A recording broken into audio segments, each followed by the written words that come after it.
Hola a todos, ¿cómo están? Mi nombre es Leonel Alcaraz, soy profesor en artes visuales y artista plástico. En esta ocasión sigo con esta serie de entrevistas que le hice a diversos artistas nacionales y quiero compartir con ustedes esta especie de charla que tuve con el artista Adrián Lirman. Así que antes que nada lo voy a saludar. Adrián, ¿cómo estás?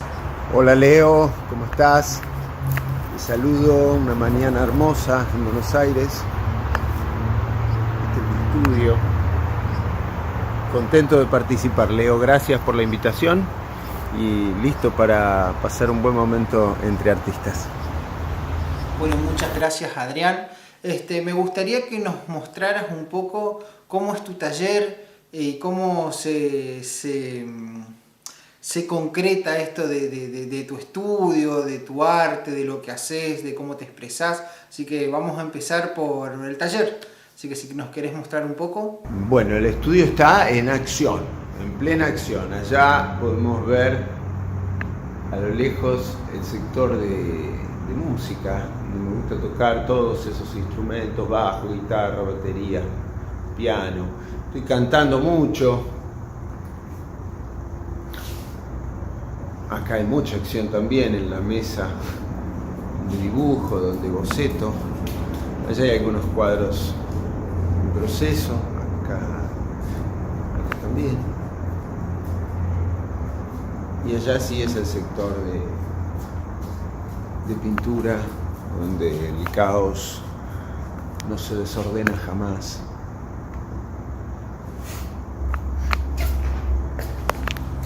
Bueno, para seguir con esta entrevista, antes que nada me gustaría que nos cuente quién sos. ¿Quién es Adrián Lirman? Soy Adrián Lirman, artista, tengo 51 años, estoy casado con la artista María Paula Caradonti y juntos tenemos dos hermosos hijos, Ani de 11 años y Milo de 8 años. Bueno, muchas gracias Adrián. ¿Y cómo comenzó esto del mundo del arte? ¿Cómo te metiste en el mundo del arte? Diría que comencé en el mundo del arte mirando a mi padre pintar. Y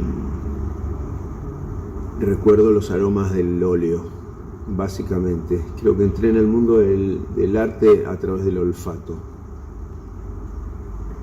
Dentro de las ramas que tiene el arte, ¿en qué movimiento te encasillás o te definís? Si es que acaso te encasillás en alguno de estos movimientos artísticos. No podría definirme en ninguna rama del arte en particular. Me interesa el arte como concepto dentro de mi vida, como significado dentro de mi vida.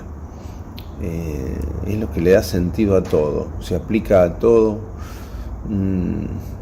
sana, no tiene contraindicaciones. Otra cosa que nos gustaría saber es cómo es un día en la vida de Adrián Lirman.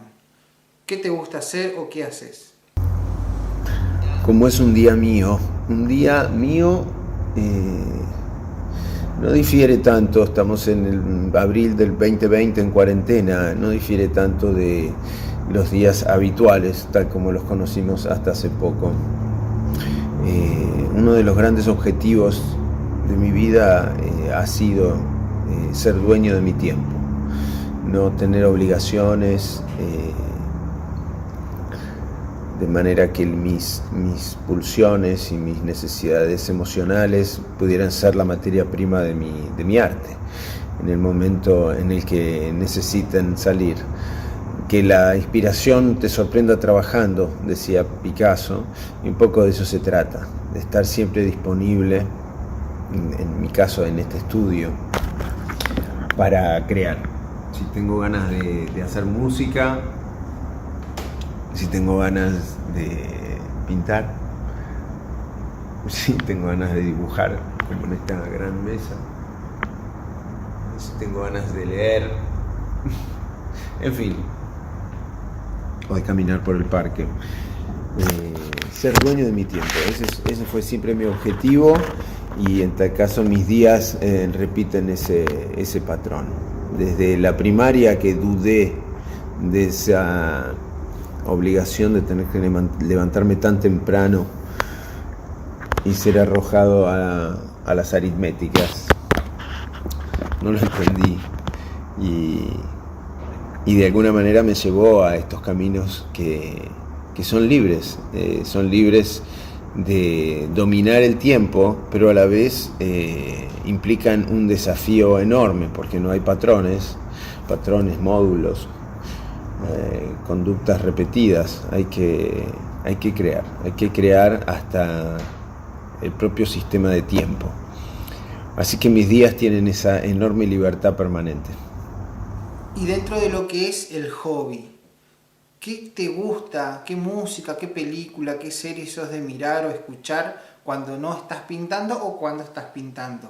Aparte del arte, ¿qué te gusta hacer? Bueno, ¿qué música o películas? Mezclo las dos cosas y me lleva esto a un recuerdo que es... yo tenía 17 años y pintaba en un pequeño estudio. Tenía una videocasetera y tenía la película The Wall y la película Brasil, dos películas, Brasil de Terry Gilliam y The Wall de Alan Parker de Pink Floyd. Y pintaba con la tele, la videocasetera, la tele y la música en el estudio, viendo las películas esas una y otra vez. El clima, lo que pasaba, se remite mucho a mi pintura de esa época, año 88, 89, 90. Y en cuanto a música, actualmente soy muy amplio, pero a donde siempre vuelvo es a Radiohead. Hay algo ahí en Tom York, en el bajista de la banda, que me inspira. Últimamente las noches de cuarentena están desbordadas de Radiohead a todo volumen en este estudio, así que destacaría esas. Y por otro lado, como te conté, me gusta mucho tocar música. Muchas veces me gusta escuchar mi propia música porque tiene mucho que ver con lo que pinto. Las dos cosas se parecen muchísimo en sus sistemas. Me gusta mucho componer música de la misma manera que hago un cuadro, pasando por el mismo proceso. Así que eso serían mis referencias. Perfecto. Y dentro de tus referentes en el arte, ¿tenés algún referente en el arte? ¿Te gusta algún artista o pensaste en ser como alguien o alguien te marcó ese camino? Lo cierto es que en el mundo del arte, como le estamos llamando, entre artistas, yo fui perdiendo esa pasión por mis referentes, digamos. Uno deja de idolatrar en algún momento, pero sí puedo nombrar a aquellos que marcaron un camino muy fuerte. De acá de Argentina, Carlos Alonso, porque en mi casa de infancia habían esas reproducciones, serigrafías, había un par de serigrafías, había algo de Spilimbergo, y ese tipo de línea, de dibujo, esa manera de... Sobre todo Alonso, ¿no? Alonso marcó mi vida, mi infancia en algún momento. Después, como muchos de nosotros, o por lo menos de mi generación y de la adolescencia, lo más popular que me llamaba la atención era Dalí, y tuve un fanatismo también desde muy chiquito por Dalí, y después eso desapareció cuando descubrí y entendí a Picasso. Y ahí sí nombro a otro de mis grandes referentes. Picasso mató a Dalí en mí, o sea, le sacó todos los trucos, le reveló todos los trucos. En cambio, Picasso me mostró el verdadero camino del artista, el ser fiel a uno mismo, en expresarse emocionalmente de manera visual. Se puede ver a la personalidad de la persona que hizo los cuadros de Picasso. Se puede ver la impostura en los cuadros de Dalí. Y un poco empecé a ver la pintura de esa manera. Así que Picasso lo pondría como el gran referente por la aventura, por la aventura que llevó adelante, por las puertas que abrió para todos los demás. Y después musicalmente nombré Radiohead, se inspira mucho y también es un referente creativo para mí. Otra pregunta que me gustaría hacerte es ¿cómo te ves dentro de 10 años? ¿Pensás, proyectás algún futuro? ¿Cómo te visualizás dentro de ese periodo? Dentro de 10 años, si tengo que visualizarme, me llegan imágenes abstractas de realización, de satisfacción. Son como epifanías, son como sensaciones de bienestar. Porque naturalmente la búsqueda, el trabajo constante y la intención de las cosas me llevan siempre a lo desconocido. Así que me veo sorprendido de los hallazgos. Bueno, una de las preguntas más difíciles para vos, ¿qué es el arte? Bueno, el arte es para mí la única manera de materializar el alma. El arte es invisible, el arte sana, es un sistema de autosalud para el artista. Y si le funciona al artista, si está bien ejercido, bien aplicado, con honestidad personal, con compromiso personal, luego funcionará para el resto de la sociedad.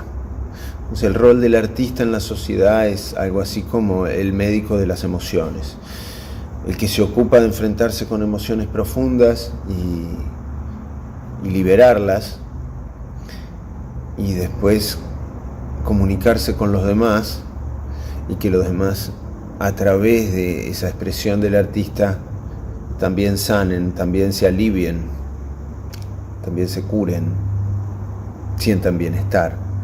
Todo lo que le pasa al artista en el proceso. Y dentro de esto de que hablamos de arte, ¿qué no te gusta del mundo del arte?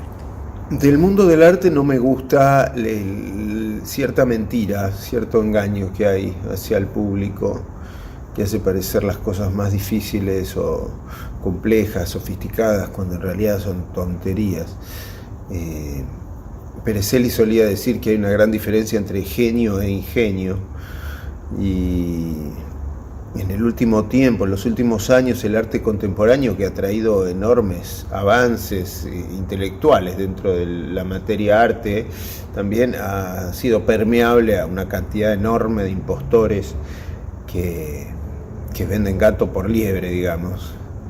En algún momento se contaba la historia de los coleccionistas que pagaban los cuadros más caros para competir y tener el récord, y uno pagaba más por los girasoles Van Gogh, y después venía el cuadro de Klimt, y después venía un Cézanne, y así se iban batiendo récords de precios, hasta que vino uno que compró uno y batió todos los récords y decía: yo tengo el cuadro más caro y encima ustedes no lo entienden. Y ahí que la carrera por lo absurdo se volvió imparable. Así que eso no me gusta del mundo del arte, la confusión que se ha generado en los últimos tiempos respecto del contenido profundo que debe tener una verdadera obra. Bien, una pregunta que me gustaría hacerte es que tenés una forma bastante particular a la hora de crear esta metodología para llegar a tu obra. Ya alcanzaste una identidad y una profundidad en tu arte. ¿Cómo llegaste o cómo hallaste ese método, o cuál sería tu método para lograr esa obra de arte que vos haces?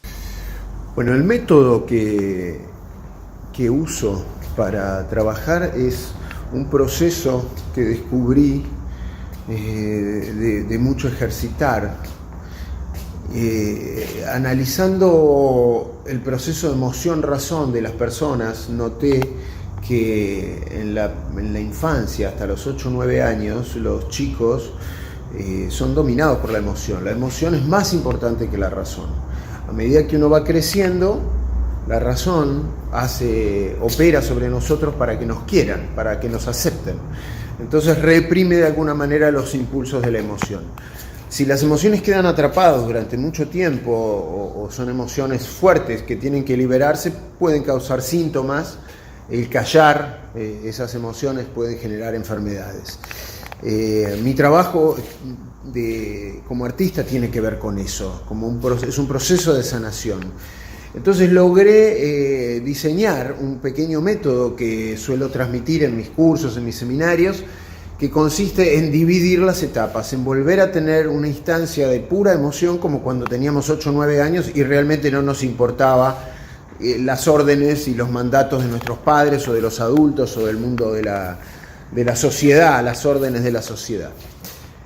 Si nosotros durante un buen rato le dedicamos a nuestro trabajo el impulso de la emoción, sin perseguir aprobación, sin perseguir belleza, sin querer gustarle a nadie, simplemente liberando las sensaciones que tenemos adentro, optando los materiales y los colores y las formas en función de lo que queremos expresar, sin otra necesidad ni de la realidad, simplemente contar el color de una expresión.